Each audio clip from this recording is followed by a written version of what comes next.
Chapter 8. Cora Ray. Cora winced as she sat heavily in the chair on the veranda at May's home. She would be spending a few days with the Cottrell family and get to see more of England. The backs of her thighs and glutes were tight. She had put herself through an exceptionally tough workout that morning. She'd been slacking lately, and she'd only been here a couple of weeks. Missed days here and there were adding up. She'd made up for it today. A full hour of fast-paced high jumps and kicks. Duck, weave, strike, lunge. She knew she'd feel it in her legs. Honestly, it was the time spent on squat jumps that turned her legs to jelly. May, sinking slowly toward the cushioned chair, looked every bit as sore as Cora felt. She scowled all the way down. Although she hadn't the rigour in her workout that Cora had, she'd had enough.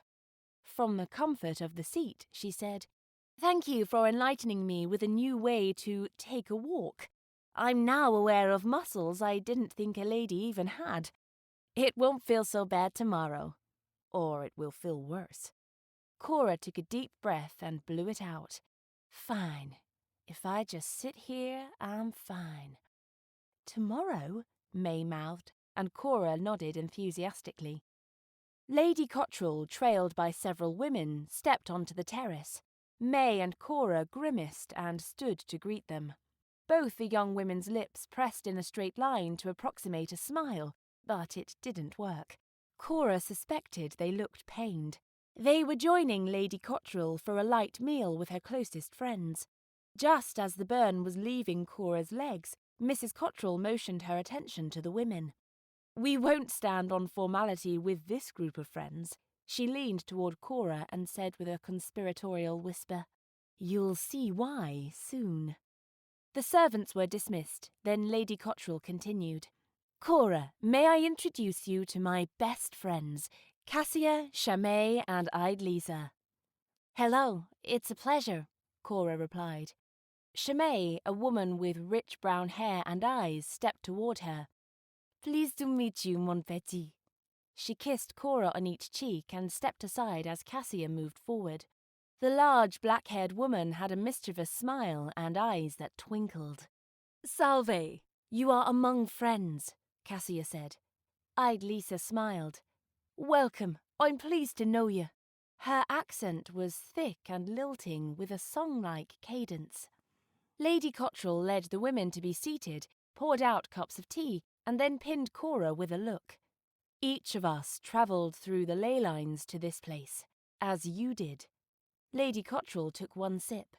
"My name is Bethany Cottrell. I'd like you to call me Bethany." Cora scanned the women's faces. Each one seemed to be gauging her response. Then she looked at May. "You knew this? About me?"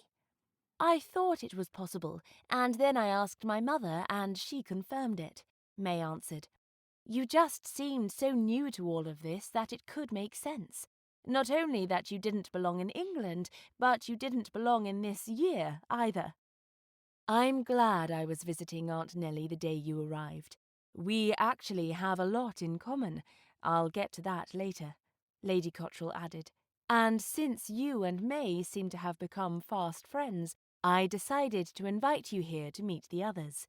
We use first names when we gather, though we use the name society demands outside of our private meetings."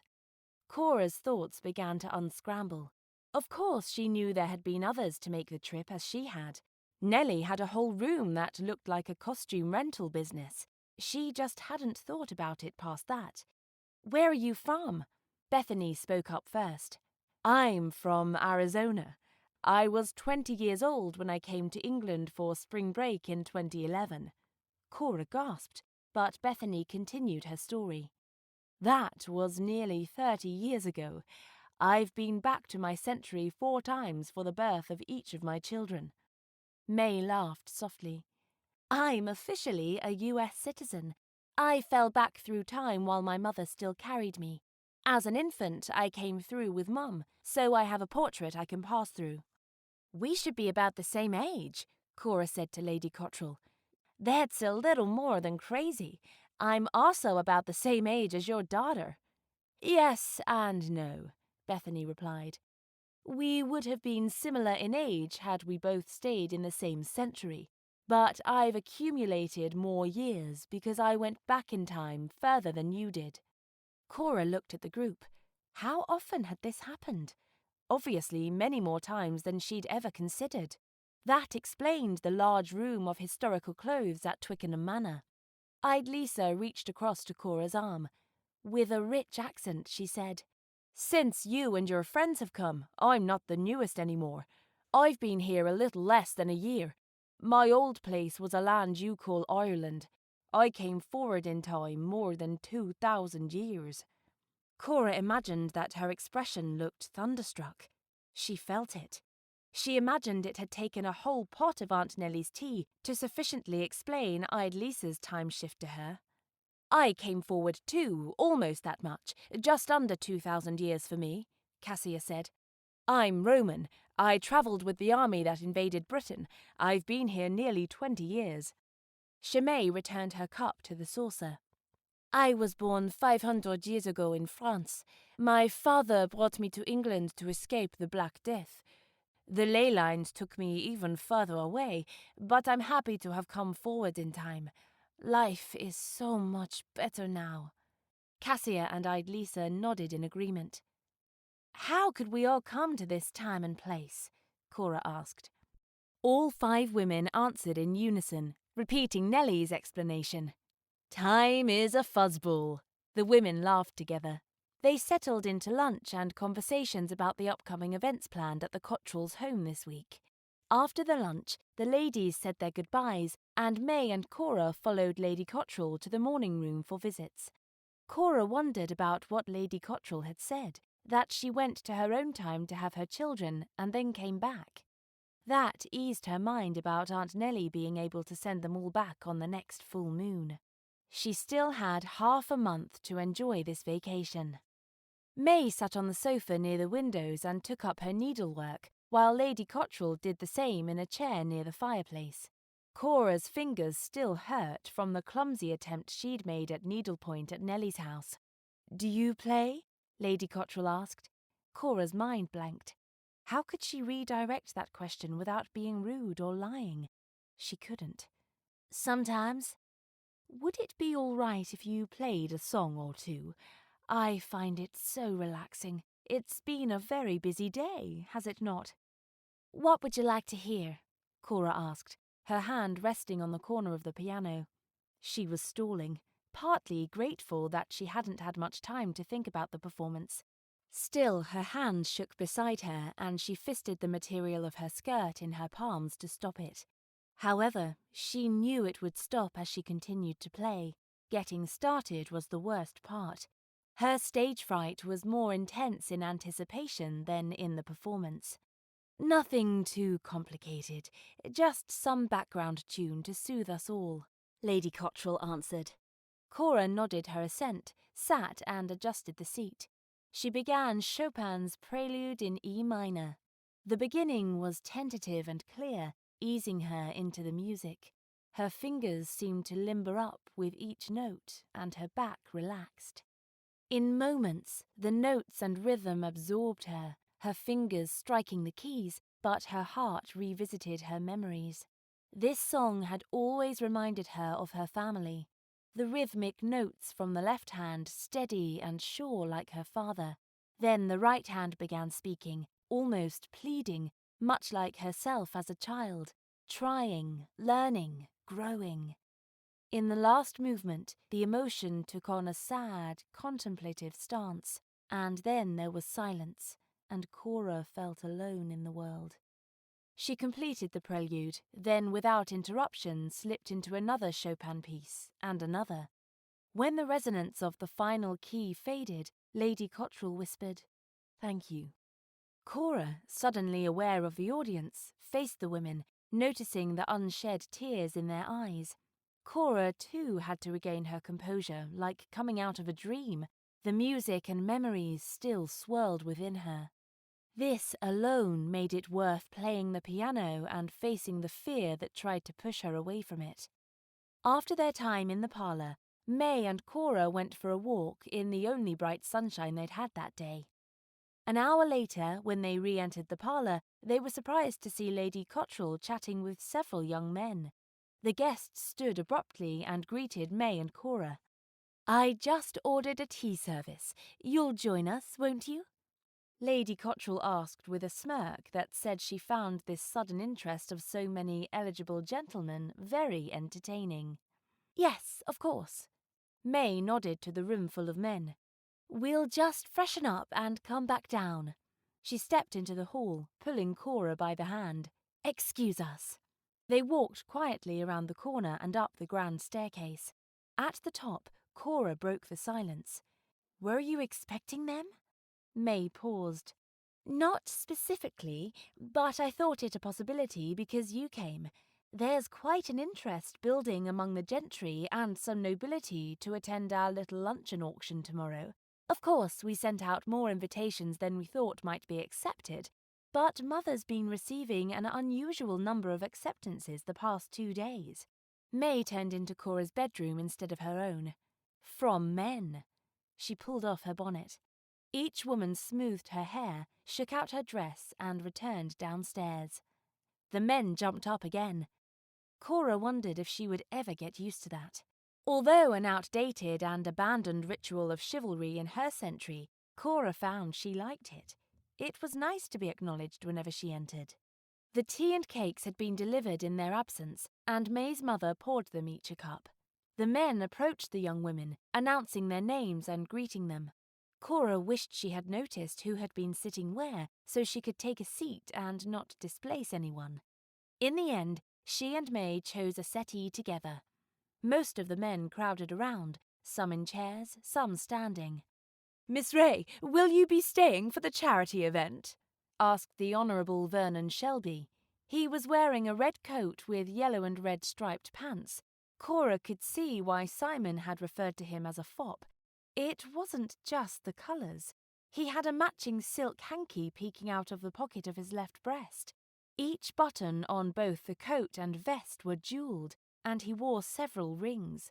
Finally, his necktie was trimmed with lace. Lots of lace. Cora pulled her attention back to him. "Oh, yes, I can hardly wait. Will any of you be attending as well?" The men's answers chimed over each other's, some asking to escort Cora or May, and some suggesting other diversions. May answered, "We won't be making any promises for partners. We'll just have to see how it falls out tomorrow. You'll have to bid for the favour of our company. It's for charity, after all." The conversation continued on benign subjects, and Cora's attention drifted, taking in the men in attendance. Lord Wetheridge slouched in the chair beside the fireplace, looking utterly bored. He roused himself once or twice to laugh or sigh at a comment made in the group. Cora caught him staring her way a few times, though. Why was he so antisocial? Not that she thought that every man should pay court to them, but since he knew her, and he was here, it seemed rude to ignore the company. On the other side of the room, the Honourable Michael Wyndham stood near the doorway. Occasionally, he looked as if he might join the conversation, but just as often he looked through the door, perhaps planning his escape. He was very young, too young, Cora decided, for either May or herself to be interested. Although suitors surrounded Cora, her attention was not fully given to them. She wondered why Simon hadn't come that morning. Well, afternoon. She would never get used to the idea of sleeping until noon and having breakfast. And morning calls, they were in the afternoon too. When Cora refocused on the conversation, she realised that she and May would take a morning ride with Lord Bellion and Mr. Eccles tomorrow. Lady Cottrell spoke up. "I'm sure my son James will join you as well. I expect he'll arrive before supper. There's nothing like a ride in the morning air to make you appreciate a warm breakfast." "I look forward to seeing Lord Cottrell again," Lord Bellion replied. Cora noticed Lord Bellion's slight reaction before he smiled and responded. Was it a surprise that May's brother was expected? Or was he affronted that Lady Cottrell felt the women needed that type of protection? The next morning, May and Cora donned riding habits and headed downstairs. "Are you sure you won't join us?" May asked her mother as May walked with Cora to the stables. "Not this time. Your brother will take good care of you on the ride. Or perhaps Lord Bellion will misstep treating you properly, and James will shoot him." Her words came out with a little giggle. With Bellion's reputation, I doubt it would be much of a surprise to our other guests, but it could dampen the mood at the picnic. Anyway, I have much to do to be ready for the party this afternoon. Thank you for loaning me a riding dress. Cora loved the navy blue wool suit fashioned with a split skirt that would allow her to ride astride. As Cora and May approached the small paddock just outside the stables, 5 horses stood near the fence, 3 beautiful stallions and 2 equally beautiful mares. All thoroughbreds! Cora gave a soft whistle and asked May with a bit of awe in her voice, "Which horse is yours?" "The pretty chestnut mare on the end. Her name is Taffy." Cora noted that the horse didn't sport a side saddle. "And which belongs to James?" "Well, technically they all do, since my brother fancies himself a horse breeder. They're part of James's breeding program. His favourite is the tall black next to Taffy." May pointed her crop toward the far right. "He's aptly named Satan." He and a grey appeared high-spirited, dancing in place as they approached. 2 of the horses had been chosen for the ladies, and one, presumably for Cora, was already prepared with a side saddle. "Apparently, I'm to ride the other mare." May shook her head slightly. "You're here first. Choose the one you want." May approached Taffy, murmuring softly and pushing her hand from the muzzle to forehead and back again. If Cora had known there were horses like this in the stables, she would have been out for a ride every day. She planned to make good use of the habit she'd borrowed. She doubted it was quite the thing, since it was a split skirt. Apparently, the women in this family didn't ride side saddle either. Cora approached the dapple grey. "What's his name?" The horse, its coat like liquid silver in the sunlight, stood at least 17 hands high. "Cricket. He's quite the jumper." "Great, he's mine." Cora led him to a mounting block and swung into the saddle before a groom could stop her or help her. The groom rushed to her side. "He's a spirited horse. I have a gentler mare you could take. May I help you get off?" "Maybe in an hour or 2, she responded. May sat atop her mare and turned her to approach Cora, calling over her shoulder to the groom, "You'll need to change out that side saddle before the men join us." The ladies walked their horses to the far end of the paddock when the gentlemen arrived. James called out, "May, how did you find another hoyden to befriend?" Then he said toward Mr. Eccles, "Sorry, old man, there's only a side saddle left. You don't mind, do you?" Lord Bellion laughed along, but Mr. Eccles seemed affronted by the suggestion. The groom, with the precision of a NASCAR pit crew, quickly exchanged the saddle so Mr. Eccles could join them. As they rode out, James placed himself between May and the cad Lord Bellion. Cora and Mr. Eccles followed behind for several minutes. She could tell that her horse didn't like to be in the back. His ears twitched while he strained at the reins. Though she held him to the walk, he would have none of it. He danced a little to the side and snorted, tossing his head. "Cricket doesn't really like being in the back, and it looks like your horse agrees. What do you think, Mr. Eccles? Are you and Homer ready to take the lead with us?" she asked. Without waiting for an answer, Cora nudged her horse forward to trot in front of the other 3. Behind her, Mr. Eccles called, "You don't know the lay of the land." However, she knew he must have followed her forward because he continued his argument quite close to her and much louder than necessary. "It seems prudent that we stay in the back." Cora wondered if he knew he was annoying as he chastised her, or if he did it unconsciously. "Oh well, it looks like it's too late for that." She patted Cricket's neck. "See how happy he is when he's the leader?" Cora twisted to talk to the group behind her. "Shall we give them their heads and run a bit?" She heard Mr. Eccles snort beside her, but she didn't look his way. It sounded like a good idea to gallop and not be expected to converse with the man beside her. "I won't be running today. Taffy and I never do," May said. "We'll just enjoy the scenery and conversation then," Cora answered, but doubted it was possible. Mr. Eccles asked, Are you enjoying your trip so far, Miss Ray? Cora could think of 1,000 different ways to answer that question, and none of them would be truthful. Yes, she was enjoying it, but it was so much more than she had ever imagined her trip to England might be. From what I've seen so far, England is a beautiful country. Perhaps the best part, though, is making a dear friend. Of course, girls need their little friends, don't they? He chuckled. Cora turned and looked at him, but there was merriment in his eyes, and she thought perhaps she had misunderstood him with the cultural gap. Why did you come to the house party, Mr. Eccles?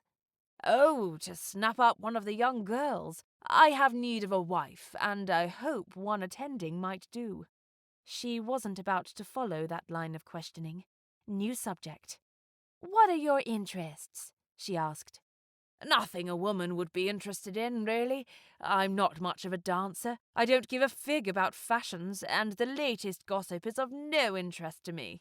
He nodded his head with a firm shake on the last phrase, as if he were punctuating the end. Did he think that's what she was interested in? A Victorian dating game was obviously harder than she'd thought it would be, but she tried again. Now that you've said what you're not interested in, what is it you do? Cora asked. I doubt you'd understand. Financial interests, land management, seeing to the needs of the peasants. Cora rolled her eyes. I doubt he has peasants. But I do enjoy a bit of good horseflesh. It is the right of a man to subdue all those around him, and subduing a horse is possibly one of the highest achievements. Next to matrimony, of course. Cora wondered if there was any way to keep him from talking about women. Do you keep horses, Mr. Eccles? One of the finest stables, though I don't say so myself, but it has been bandied about that I keep one of the finest in all of Suffolk County. Of course, I would never say that myself, but many have said so about me. Many of the finest horses in all of England can trace their roots back to sires on my property, with thanks as well to my father and grandfather, and his father before him. This seemed like a safe topic. Keep him talking about horses. Which breed do you have, and how do you train them? I don't. I hire men to train them. He paused, and Cora racked her brain to think of another question that he might like to answer. Before she could, Mr. Eccles added, It seems unbecoming and vulgar for a woman to show interest in horse breeding and training. But then, you are an American. Jerk. Cora decided to enjoy the ride and ignore the man. She again twisted back toward May. I think Cricket would like a challenge. What's beyond the curve in the trail in front of us? However, it was James who answered. There is a course of sorts. Gates to jump, hedges, fences, a creek, that sort of thing.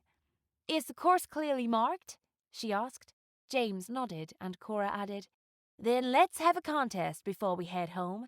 It will add a little excitement to the morning. It seems my horse is too spirited to settle for a sedate walk. Mr. Eccles sniffed in prelude to a comment Cora was pretty sure she didn't want to hear. Women are delicate and fragile. To goad one into a competition is ungentlemanly. I would never disgrace myself in that way. Called it. Cora couldn't help but wonder if he would think her roundhouse kick was delicate. Since I am just an American, as you say, it seems that you would hardly be racing a lady at all. Lord Bellion commented on his way past the pair.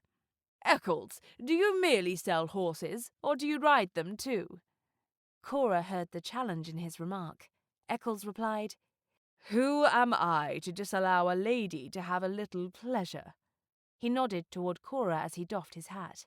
James rode up between Cora and Mr. Eccles. Let's start at that lone tree beside the road. Lord Bellion and I will go first, then the two of you will race. May chimed in. I'll be the judge and await the group at that hill. I'll ride along the course so you can see. When I wave, the race starts. When May settled at the end, James and Lord Bellion ran the course. Cora watched the men swing to the right and the horses jump first a pole fence, then a pile of logs before the trail turned back on itself. The obstacles along that stretch were a hedge and a hill with a stack of logs on the downhill side. The final leg of the course required the horses to jump a fence, land in water, and then jump back out over a pole. The end of the race was marked with a narrow gate that would only allow one horse through. Satan and James were the winners. May made eye contact with Cora as she held her horse side by side with Mr. Eccles. With a wave, May signalled the start of the race. Cricket and Homer jumped anxiously into the race, neck and neck through the fence and log jumps. As they rounded the corner, Mr. Eccles took a slight lead heading toward the hedge. He kept that lead as they ran toward the final obstacle, and by the time his horse descended toward the water, Mr. Eccles was far out of position, leaning forward instead of back for his horse's landing. Cora concentrated on her own position, leaning well back on her seat. From the corner of her eye, she saw Mr. Eccles tumble over the front of his horse into the creek as her horse leaped out of the water on the other side, then went on to finish the course. On the way back to the house, May rode beside Lord Bellion. James and Cora chatted happily. Mr. Eccles was completely silent. Cora wished she'd thought of this earlier. During the ride home, she admitted that she wasn't playing the bachelorette game very well, considering she was finding reasons to disqualify each potential suitor. Again, none of them compared to Simon. He was the spoiler, the Mr. Darcy to make everyone else pale into a Mr. Collins. When they returned, Lady Cotterell paused while walking past the stables, with several gardeners following in her wake, carrying baskets of vegetables. "How was your ride?" she asked. Cora looked toward Mr. Eccles, then back to Lady Cotterell, and said with a wink, "Bruising." Cora changed into a deep green dress with small colourful flowers lining the neck and hem. She also picked up the bonnet with the bright orange bow Simon had teased her about. May likewise changed and met Cora in the hall, then walked with her to the parlour. When they entered, Lady Cotterell rose. "We're all here. If you'll follow me to the dining room, we'll get started." More than a dozen young women chatted excitedly as they walked together. Silk flowers, bright ribbons, and small crafted birds and animals littered the dining table. Spaced along the edges sat 15 baskets. Each basket was identical. "Today's box lunch will be an auction. The gentlemen will pay for having the favour of eating with you ladies. The meals will be the same, but you will decorate a basket," Lady Cotterell announced. "They will be presented by the servants. None of the men will know which basket belongs to which lady, but by purchasing the basket, they arrange to have lunch with you." A few of the girls giggled with excitement. Clearly, they were enjoying the mystery of this as much as they hoped the men would. More than once, Cora heard the names Hertfordshire or Albans whispered. Apparently, she wasn't the only one who wished for Simon's company that day. It was possible that another man could win her basket. She had a hard time imagining which of the gentlemen she would rather sit with for the picnic. None. May got right to work. She walked along the table, choosing anything that was pink lace, pink bows, pink flowers, and even a pink ostrich feather. She gathered her arms full, taking all the pink with her, before returning to a basket at the end of the table. She methodically began choosing arrangements, holding this grouping or that grouping up for scrutiny. When she was satisfied, she tied them onto her basket. Cora realized that May's dress was completely pink as well. She was certain the colour was meant to signal Lord Salfeld to purchase May's basket. It was a brilliant idea. How could she signal Simon? She looked down at her dress. Too many colours. That wouldn't work. Then she recalled his fascination with her little purse at Nellie's picnic. Cora left the dining hall and bounded up the staircase to her room.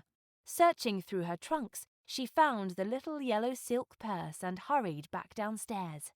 Cora chose one flower of each colour from her dress and tucked the stems inside the little purse. Its strings were wound around the top of the handle of the basket. It hung down like a dainty potted plant. She pulled the orange ribbon from her bonnet and tied it on top of the handle in a large bow with the tails hanging down to each side.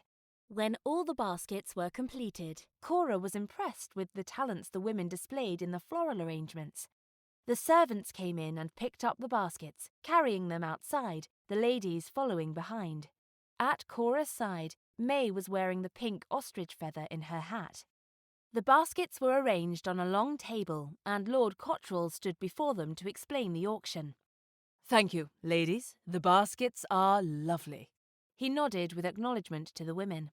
Toward the men seated a few feet away, he said, "The highest bidder among you will win the corresponding ladies' company for lunch. When a basket is purchased, the lady belonging to that basket will stand and take the basket to the gentleman. Then they will find a blanket where they will enjoy their meal al fresco." He waved his hand toward the blankets arranged in the shadows at the edge of the woods. Lady Cotterell added, "I'm sorry to say that there are more gentlemen than ladies this afternoon, so bid to win. Remember, this charity event will provide children with warm coats, blankets, and shoes for the coming winter. With all my heart, I say that your generosity is greatly appreciated." Lord Cotterell placed his hand on the small of his wife's back and was rewarded with a loving smile. The warmth of their relationship was clear to Cora. She could see why Bethany chose to stay. She chose him, and he happened to live in the 19th century. The Cotterells' butler ceremoniously held up the first basket. Cora was impressed that none of the women gave away the ownership. The bidding started at £2 and sold for 15. As if that set the going price, each basket sold for between £10 and £20, but the men made a sport of it, bidding such and such pounds and so many shillings. May leaned toward Cora. "That amount of money probably doesn't mean much to you, but it's roughly the cost of the yearly salary for a maid." Cora gave her a surprised look, and May replied, "They are being extremely generous. Mother will be thrilled." Several baskets were dispersed. Cora was glad to see that Mr. Eccles and Lord Bellion won bids on lunches early. Next, the butler held the very pink basket aloft. Lord Cotterell looked at his wife, who hid a smile behind her hand. They knew their daughter well. "Where shall we start the bidding this time?" he asked her, teasing their daughter and the audience. She whispered something in his ear, and he smiled broadly. "Excellent idea. The bidding will start at £20, which I bid myself. I think I should quite enjoy this little meal." The crowd laughed, but May's countenance was quizzical. "Are there any other bids?" Without waiting for a response, he said, "If not, I should like to—" £50. Cora saw May gasp. All eyes turned toward Lord Salfeld, who had been sitting beside Everett and Simon, but now was standing, boldly eyeing Lord Cotterell. Before Lord Cotterell could give another bid, Lady Cotterell shouted, "Sold to Lord Salfeld. The children thank you." After a moment of stunned silence, Lord Cotterell said, "Yes, well, that's the spirit," though Cora thought his sentiment was more like, "Well, should I suspect your motives?" May jumped up without looking toward her parents and retrieved her basket. Then the couple retired to a blanket to watch the rest of the bidding. There were only 3 baskets left. The butler stepped over and raised Cora's basket as Lord Cotterell shouted, "Who'll start us off?" £20. That was the first bid Wetheridge had made on any basket yet. Did he know it was hers? £50. All eyes swung towards Simon at the other end of the men's group. He obviously didn't expect to be challenged on his bid, and gazed expectantly toward Lord Cotterell to grant him the purchase. £55. Wetheridge turned to face Simon. Seemingly without thought, though Cora saw Everett tap Simon's boot with his own, Simon bid. £60. Wetheridge paused. His jaw was set, and he clenched it twice before speaking again.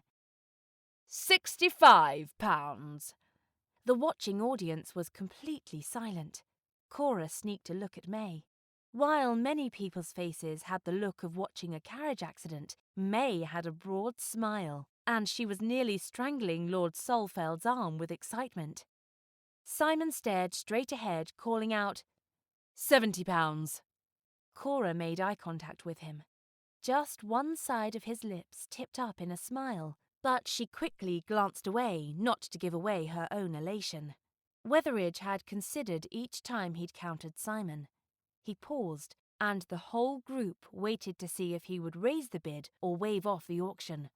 £75. His voice was not as strong as it had been just moments ago. This time Simon stood, making direct eye contact with Lord Wetheridge before calling out, £100. He looked expectantly at the man. There was no doubt to Cora, or possibly anyone watching the scene, that Simon planned to win the lunch at any cost, and that price would be above what Wetheridge could afford. Maybe it already was. Some anger shone in Wetheridge's eyes, or maybe it was disdain. He called out, "I concede to his grace. May you enjoy the spoils with lovely company." To the rest of the group he said, "It must be nice to be a duke." Cora picked up the basket and made her way to Simon, who stood with the kind of smile she'd witnessed on Lord Cotterell when he looked at his wife. Immediately, Simon took the basket from her hands, offered his elbow to her, and escorted her to the blanket with Saalfeld and May. As they approached, Cora could feel the stupid smile she must have on her face, but she couldn't remove it. May jumped up and hugged her. Saalfeld just raised a quizzical eyebrow towards Simon. Without being asked, Simon justified the purchase by saying, "It was rumoured that the plates in this basket were gold." "That must be American gold," Saalfeld laughed and added, "or perhaps it was rumoured that it belonged to a certain American with golden hair." Everett purchased Lucy's basket. Twice he bid against himself to raise the price, to the delight of both Lucy and the gathered crowd. He and Lucy joined Saalfeld and Simon on their blanket. At the end of the auction, Lady Cotterell stood before the group. "Thank you for your generous donations to the children's school. If you were not lucky enough to purchase a basket, the Earl and I invite you to dine with us. If you would like to make a small donation, please speak to Lord Cotterell before you leave this evening." After her speech, Lady Cotterell approached Wetheridge. "It's so good to see you, Charles. How is your mother?" She led him to a blanket with a large basket and several other guests. Lord Cotterell did the same with other guests.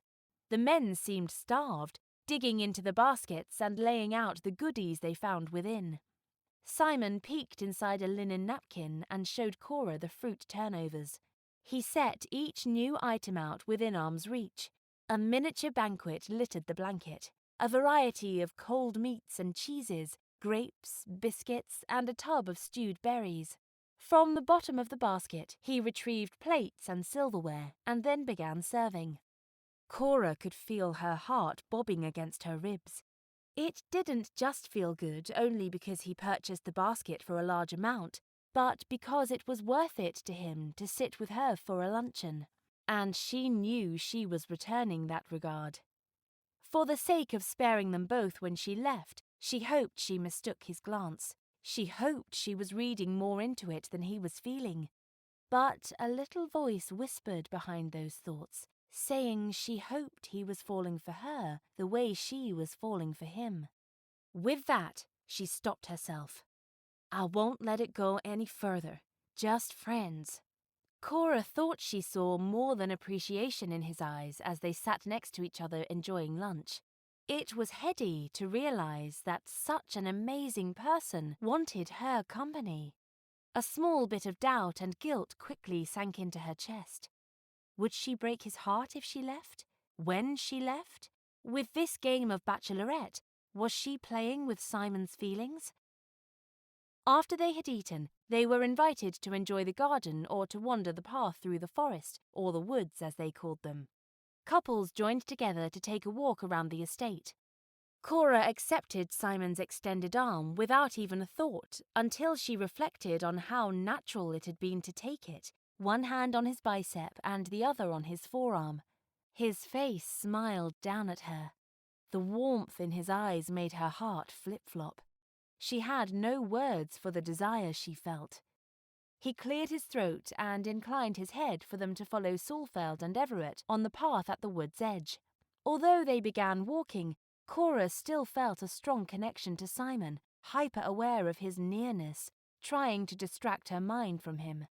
"I see those small flowers everywhere." She noted clumps of small bluish flowers, so much like daisies, except having petals that were lacy at their blunt ends. "Chicory. It's the official flower of my home county."